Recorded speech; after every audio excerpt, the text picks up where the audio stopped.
ဒီနေ့ပိုင်းမှာတော့ Sasuke နဲ့အတန်ရွာနေညာလေးဘောကတိုက်ခိုက်နေပါတယ်။တိုက်နေရင်စာကွန်ရဲ့အတန်တိုင်းဒိုရီမီဖာဆိုလာတီတို့တိုက်ကွက်မှာဒိုနဲ့ရီနှစ်ကွက်နဲ့တင်အတော်လေးအထိနာသွားပါတယ်။ခီရိုမာတို့နဲ့ဂျီရိုဘိုရဲ့တိုက်ကွက်တွေကိုလည်းထိနေပေမဲ့ Sasuke ကစာကွန်ကို Rock Lee ရဲ့တိုက်ကွက်ကိုပုံနှကူးထားတဲ့ချီချီရင်းနဲ့ပြန်တိုက်လိုက်ပါတယ်။တစ်ဖက်မှာ Naruto တို့ကလည်း Ramen စားနေကြရင် Sasuke လှုပ်ဝက်ခိုင်းထားခဲ့တဲ့ Orochimaru ရဲ့ချိန်စာအမှတ်ကြောင်းကို Sakura ကပြောပြလိုက်ပါတယ်။ Sasuke စိတ်တွေကြမ်းတမ်းလာတာကလည်း Orochimaru ကြောင့်ဖြစ်ပြီး Naruto ကလည်း Orochimaru ကို Tsunade ကိုလိုက်ခေါ်တော့ရင်ဆိုင်မှုကြောင်းပြောပြပါတယ်။တစ်ဖက်ကအတန်ရွာနေညာ၄ယောက်ကလည်းသူတို့ကို Orochimaru ကညှိနှိုင်းမှုလွှတ်လိုက်တာဖြစ်ပြီး Orochimaru က Sasuke ကိုပိုတန်မာလာအောင်လုပ်ပေးမယ်အကြောင်းနဲ့ဒီလိုနေရာမှာနေညာလောက်တန်ကစားနေရင်ဘာမှဖြစ်လာမှာမဟုတ်ကြောင်းပြောပါတယ်။ Sasuke ကတော့မလိုက်ဘူးလို့ပြောနေပြီးသူ့ရဲ့ချိန်စာအမှတ်ကိုဖွင့်လိုက်ပါတယ်။ဒါပေမဲ့လည်းချိန်စာအမှတ်သားတွေကအတန်ရွာနေညာ၄ယောက်လုံးမှလည်းရှိနေပြီး Sasuke ချိန်စာအမှတ်ကလည်းပထမအဆင့်ပဲရှိသေးတာကြောင့်မထိန်ချုံနိုင်ရင်လူဘာအသိစိတ်လွတ်အောင်လုပ်သွားနိုင်တယ်လို့ Sakura ကပြောပါတယ်။အဲ့ဒီချိန်စာအမှတ်သားတွေကစွမ်းအားကြီးပေမဲ့ Orochimaru ရဲ့လက်အောက်မှာအမြဲနေရမှာဖြစ်ပြီးတခုလိုချင်ရင်တခုပေးဆက်ရကြောင်းပြောပါတယ်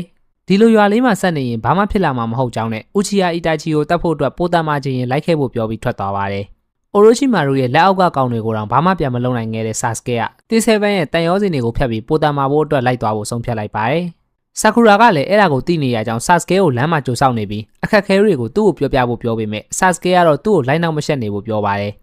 Sakura ကအရင်ကဒီနေရာမှာပြောခဲ့မှုတဲ့စကားတွေကိုပြန်ပြောပေမဲ့ Sasuke ကတော့မေ့သွားပြီလို့ပြောပါတယ်။အဲ့နေ့ကစပြီး Sasuke, Sakura, Naruto နဲ့ Kakashi တို့ကတငယ်ချင်းတွေရဲဘော်ရဲဘက်တွေအဖြစ်မရှင်အတူလုပ်ခဲ့ကြပြီးပျော်ဖို့ကောင်းခဲ့ကြောင်း Sakura ကပြောပါတယ်။ Sasuke ရဲ့မိသားစုအကြောင်းကိုလည်းနားလည်ပြီးလက်စားချေလိုက်ရုံနဲ့အရင်လိုပြန်ဖြစ်မှာမဟုတ်ကြောင်းပြောပေမဲ့ Sasuke ကတော့သူဟာလက်စားချေဖို့ရှင်သန်နေတာဖြစ်ပြီး Sakura တို့နဲ့ရှောက်တဲ့လမ်းချင်းမတူတော့ဘူးလို့ပြောပါတယ်။တစ်ချိန်ကတယောက်တည်းနေရတာအထီးကျန်ရတာမကောင်းဘူးလို့ပြောတဲ့ Sasuke ကြောင့်အခုချိန်မှာ Sakura ကတငယ်ချင်းတွေမိသားစုတွေရှိနေပေမဲ့ Sasuke သာမရှိတော့ရင်သူ့ဘဝကအမြဲတယောက်တည်းအထီးကျန်နေရမှာလို့ပြောပါတယ်။